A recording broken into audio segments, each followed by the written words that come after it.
Hi friends, welcome back to my channel. It's me, Amna Sheikh. Well, today's lesson we are going to discuss fifth tense past indefinite or past simple tense. With the help of past indefinite tense, we will learn how to make different short and long sentences that we are used in our daily life and day-to-day conversation. Before I start with this lesson, I request you to all to like, share and subscribe to our channel for all updated lessons regarding English language and literature. Let's get started and move to our topic.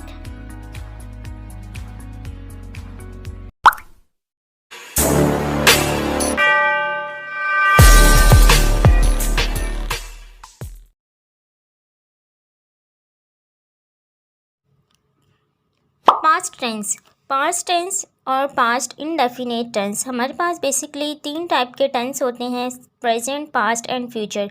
Present को हम already discuss कर चुके हैं। अब हमारे पास past और past tense में आज हम फर्स्ट टेंस यानी पास्ट इंडेफिनेट या पास्ट सिंपल टेंस को स्टार्ट करते हैं।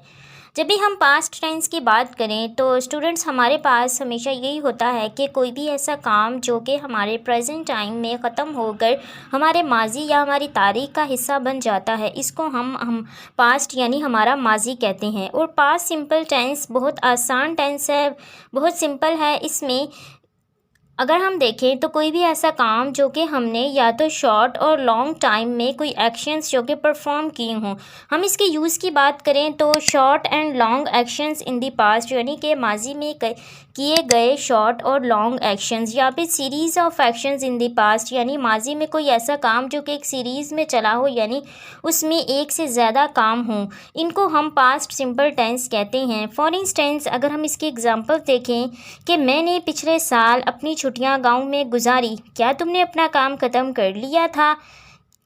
इस तरह के जो सेंटेंसेस होते हैं इनको हम पास्ट सिंपल टेंस कहते हैं, क्योंकि ये सिंपल सेंटेंसेस होते हैं।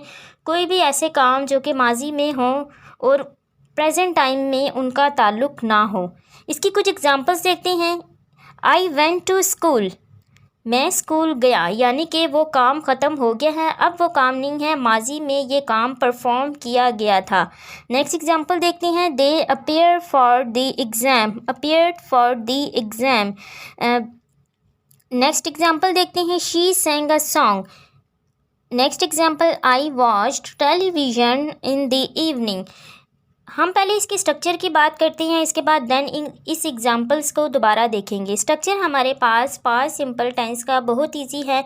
हमने जस्ट वर्ब की V2 यानी वर्ब की सेकंड फॉर्म यूज़ करनी है। इसके साथ हमें कोई भी हेल्पिंग वर्ब सिंपल सेंटेंस में एज सच नहीं चाहिए होता, क्योंकि पास्ट सिंपल टेंस वो वही टेंस है जिसमें वर्ब की तीनों फॉर्म में से सिर्फ सेकंड फॉर्म इसी टेंस में यूज़ की जाती है, यानी सेकंड फॉर्म हम सिर्फ और सिर्फ पास्ट सिंपल टेंस में यूज़ करते हैं। इसके अलावा 12 टेंसेस में किसी में से भी ये फॉर्म यूज़ नहीं की जाती।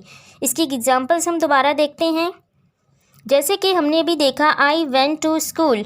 वेंट हमारे पास सेकंड फॉर्म है गो की, गो वेंट गोन, क्योंकि यहाँ पर हम सेकंड फॉर्म यूज़ कर रहे हैं वेंट। यहाँ पर हम कभी भी सिंपल सेंटेंस बनाने के लिए फर्स्ट फॉर्म या थर्ड फॉर्म का इस्तेमाल नहीं करेंगे। थर्ड फॉर्म हम जस्ट परफेक्ट बनाने के लिए इस्तेमाल करते हैं, और पास्ट सिंपल टेंस में सिर्फ और सिर्फ हम फर्स्ट फॉर्म ही यूज़ करेंगे। लेकिन अगर हम इसे नेगेटिव या इंट्रोगेटिव सेंटेंस बनाना है तो इसके साथ हम हेल्पिंग वर्ब डिड का इस्तेमाल करते हैं। इसके साथ डिड नॉट, यानी कि जब हम नेगेटिव बनाएंगे मनफी बनाने के लिए तो, लेकिन यहाँ पर हमें ये बात याद रखनी है कि हम डिड के साथ कभी भी फर्स्ट फॉर्म के अलावा और कोई फॉर्म इस्तेमाल नहीं करेंगे, क्योंकि डिड हमारे पास ऑलरेडी सेकंड फॉर्म है डू की, इसलिए हम डिड ही इस्तेमाल करते हैं। इसके साथ साथ फर्स्ट फॉर्म इस्तेमाल करेंगे, ना कि second form just simple sentence बनाने के लिए इस्तेमाल होगी। नेगेटिव सेंटेंसेस की एक एग्जांपल हम देखते हैं। She studied in the library. Studied हमारे पास स्टडी की सेकंड फॉर्म है, यानी हमने इसमें ईडी फॉर्म यूज़ की है। लेकिन जब हम इसको नेगेटिव बनाएंगे, शी डिडंट स्टडी यानी did not study in the library. यहाँ पर हमने डिड नॉट के साथ कभी भी स्टडीड इस्तेमाल नहीं करेंगे, उसके साथ हम जस्ट सिंपली फर्स्ट फॉर्म का यूज़ करेंगे। इस तरह हमारे पास ये सेंटेंस नेगेटिव में बनाए जाते हैं। अगर हमने इसको इंट्रोगेटिव यानी सवालिया में बनाना होता है तो हम डिड को स्टार्टिंग में ले आते हैं, यानी कि हम हेल्पिंग वर्ब को अपने स्टार्टिंग में ले आएंगे। हमारा हेल्पिंग वर्ब यानी डिड है वो हमारे नाउन या प्रोनाउन होंगे उनसे पहले आ जाते हैं। यानी डिड यू स्टडी, क्या तुमने पढ़ लिया था। अगर हम यहाँ पर उर्दू में इसकी पहचान देखिए, नॉर्मली जब हम ट्रांसलेट करते हैं तो हम लास्ट वर्ड से पहचानते हैं कि कोई सेंटेंस जिसके आखिर में या तो रहा आ रहा है या ता आता है, कुछ भी आता है एक्सेट्रा, तो वो किस टेंस में लिए जाते हैं। लेकिन ये ट्रांसलेशन का मेथड करेक्ट नहीं है। कुछ ऐसे सेंटेंसेस हमारे पास उर्दू में होते हैं जिनको हम एग्जैक्ट ट्रांसलेट नहीं कर सकते, इसलिए हमें उस टेंस का कॉन्सेप्ट पता होना चाहिए कि हमें कोई भी काम किस टेंस के ज़रिए ट्रांसलेट करना है, ना कि उसके लास्ट वर्ड को देखकर। लेकिन हम अगर नॉर्मली देखें तो उर्दू में अगर हम इसको देखना चाहें तो कोई भी ऐसा सेंटेंस जिसके आखिर में था यानी अलिफ, छोटिए, बड़िए, ऐसे से जो वर्ड्स आते हैं यानी था, किया, इस तरह के सेंटेंसेस को हम पास्ट सिंपल टेंस कहते हैं।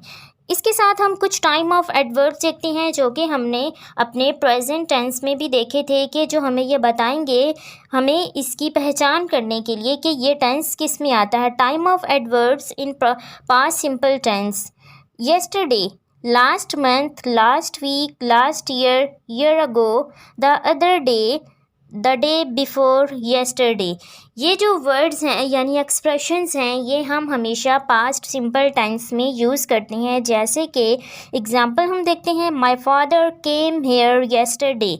येस्टरडे का वर्ड हमने लास्ट टाइम भी देखा था कि कभी भी परफेक्ट में यूज़ नहीं होता, ये हमेशा पास्ट सिंपल टेंस में यानी गुजरे हुए कल के लिए इस्तेमाल किया जाता है। एक और एग्जांपल देखते हैं, आई सा हिम लास्ट वीक, यानी मैंने उसको लास्ट हफ्ते देखा था। His father died 2 years ago, यानी कि उसके वालिद 2 साल पहले वफ़ात पा गए हैं। ये हमारे पास कुछ एग्जाम्पल हैं, यानी ये टाइम ऑफ एडवर्ब हमें बताते हैं कि कोई भी काम माजी में किस टाइम हुआ था। इसके साथ साथ द डे बिफोर येस्टरडे, यानी येस्टरडे से पहले का जो दिन होता है, यानी इसके साथ एक और द अदर डे, जब आपको मालूम ना हो कि कोई भी काम आपने किस दिन किया था तो उसके लिए हम द अदर डे इस्तेमाल करते हैं।